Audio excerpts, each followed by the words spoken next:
안녕하세요. 노년정형외과에서 4년째 근무하고 있는 원무과 이근하 과장입니다. 원무과 업무는 올해로 15년째 하고 있는데 오늘은 제 경험을 바탕으로 원무과에 대한 시청자분들의 다양한 궁금증들을 해소해드리는 시간을 가져보도록 하겠습니다. 안녕하십니까.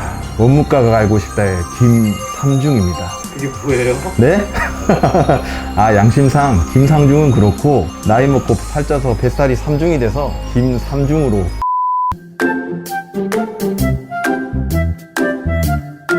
조금 큰 병원에서 서류를 떼보신 분들은 누구나 원무과라는 곳을 방문해 보셨을 겁니다.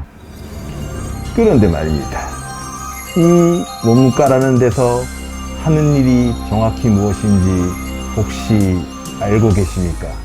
우선 원무과는 간단하게 진료나 입퇴원에 관한 절차를 관리하는 업무를 담당하는 병원의 부서를 일컫습니다. 가장 기본적인 데스크 업무인 접수 수납, 재증명 발급, 입원 퇴원을 담당하는 입퇴원 업무부터 시작하여 자동차 보험, 산재보험 처리 등 병원의 전반적인 행정 업무를 하고 있습니다. 여기서 끝이 아닙니다. 병원 규모에 따라서 인사, 노무, 세무 등 더욱 부서가 세분화되는데요. 작은 1차 의원에서는 이 모든 업무를 두루 다 하고 있다고 보시면 됩니다.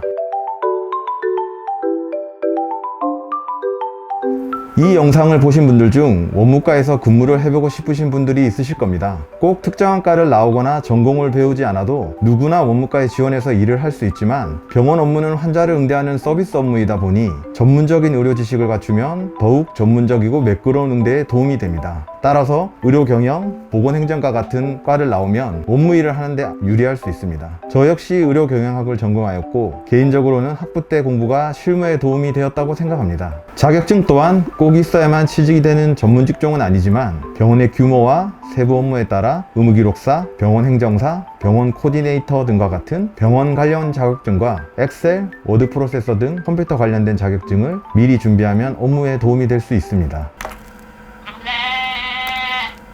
15년차 경력자로서 그동안 채용 담당을 많이 하면서 약 100여 명 정도의 원무과 직원들 면접을 봤었는데요. 제가 면접 시 가장 중요하게 보는 것들은 첫인상, 말할 때의 태도, 그리고 업무할 때의 마음가짐입니다. 앞서 말씀드렸듯이 병원 업무는 환자를 응대하는 서비스 업무입니다. 면접 시 면접관에게 첫인상이 좋지 않다면 환자분들에게도 첫인상이 좋지 못할 확률이 높습니다. 병원문을 들어서자마자 보이는 것이 데스크 직원들의 모습이기 때문에 좋은 첫인상은 굉장히 중요하다고 생각합니다.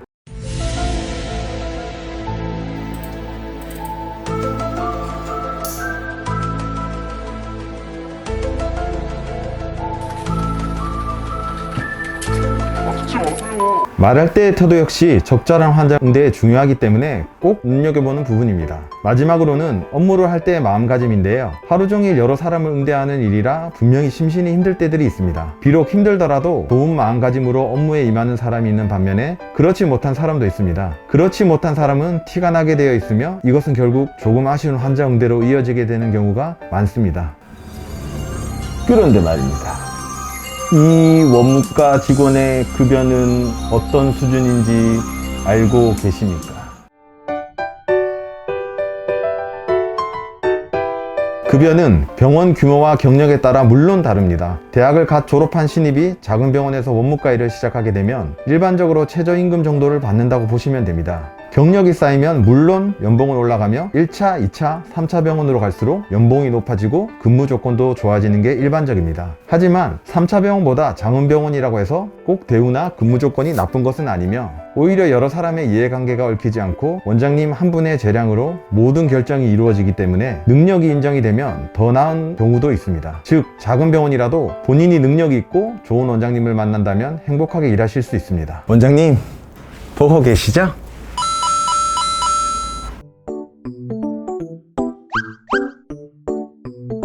병원에 가면 데스크의 직원들이 대부분 여성인 것을 볼 수 있습니다. 제가 의료경영학과를 재학하던 시절 역시 여학생, 남학생 비율이 7대3 정도로 여성이 많았습니다. 그때 많은 여학우들과 수업을 들었는데 그립네요. 원무과 직원이 여성이 많은 이유 중 하나는 아픈 환자를 응대하는 서비스 직군이다 보니 환자분들이 처음 직원을 접하셨을 때 저처럼 덩치 큰 남자보다는 왠지 더 상냥하고 친절하게 응대해 줄 것 같은 여성 직원들을 접하시는 것이 더 마음 편하기 때문이지 않을까 싶습니다. 물론 제가 차은우 씨 같았다면 이야기는 달라지겠지만요. 실제로 여성 직원들이 상대적으로 섬세하고 공감 능력도 좋아 원무과 업무에 여러모로 조금 더 적합하다고 생각합니다. 그런데 말입니다. 그럼 원무과에서 과연 남성으로서의 장점은 어떤 것이 있을까요?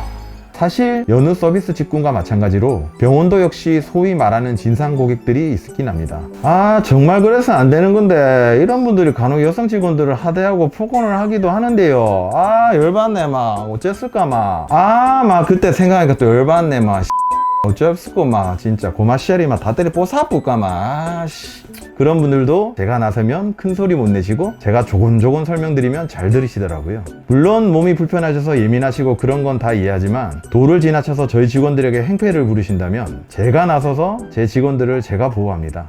자, 받아. 야, 병식아. 네. 진실의 방으로. 진실의 방으로.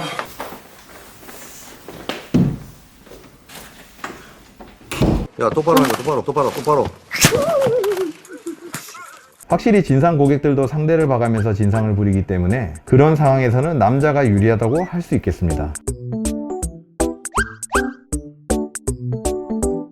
사람이 아프다 보면 신경이 예민해지기 마련입니다. 따라서 병원에 내원하시는 분들 중 이미 문을 열고 들어오시는 순간부터 얼굴에 나타나는 경우들이 있는데요. 이때 직원들은 바로 긴장의 시작입니다. 조그만 실수도 큰 컴플레인으로 이어질 수 있고 그것은 고스란히 감정 노동으로 이어지기 때문에 환자를 위해서도 스스로를 위해서도 정확하고 세심한 서비스를 제공해야 된다는 사명감과 압박감을 동시에 느끼면서 업무를 해야 합니다. 하지만 아파서 오셨던 분들이 한결 편해진 표정으로 나가실 때에는 늘 기분이 좋고 저희에게 감사 인사로 커피나 빵 같은 간식을 사다 주시는 분들 덕분에 일하면서도 힘도 나고 참 보람있는 직업이라고 느끼곤 합니다. 원무과의 업무 강도 같은 경우 병원의 체계가 잘 잡혀 있고 본인이 효율적으로 스마트하게 일한다면 야근을 하는 경우는 거의 없다고 봐도 됩니다. 저 이근하는 야근하지 않습니다.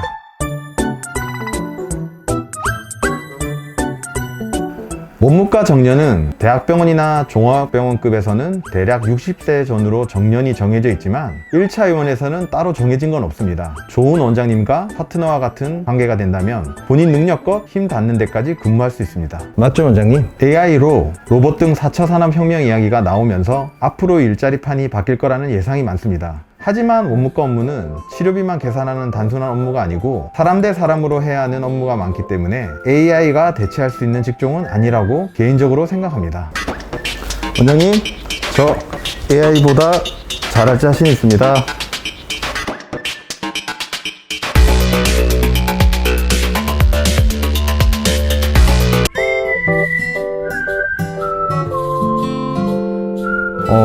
이전 병원에서는 특별한 에피소드는 없었는데 노년정형외과에 와서는 재미있는 경험들을 많이 하게 되었습니다. 아무래도 강남 지역에 있는 병원이어서 그런지 연예인들도 진료를 받으러 많이 들어오셨고 직원들이 사인도 받고 좋아하더라고요. 얼마 전에는 방송 촬영까지 하게 되었는데 MBC 전지적 참견 실저팀에서 와서 요즘 핫하다는 코드 쿤스트님이 매니저님과 함께 도수 치료를 받고 가셨어요. 야, 촬영하는 거 구경도 하고 재밌었고 방송을 탄 후에 병원 문의가 엄청 늘어서 신기하기도 했습니다. 아우 진짜 대박이었어요.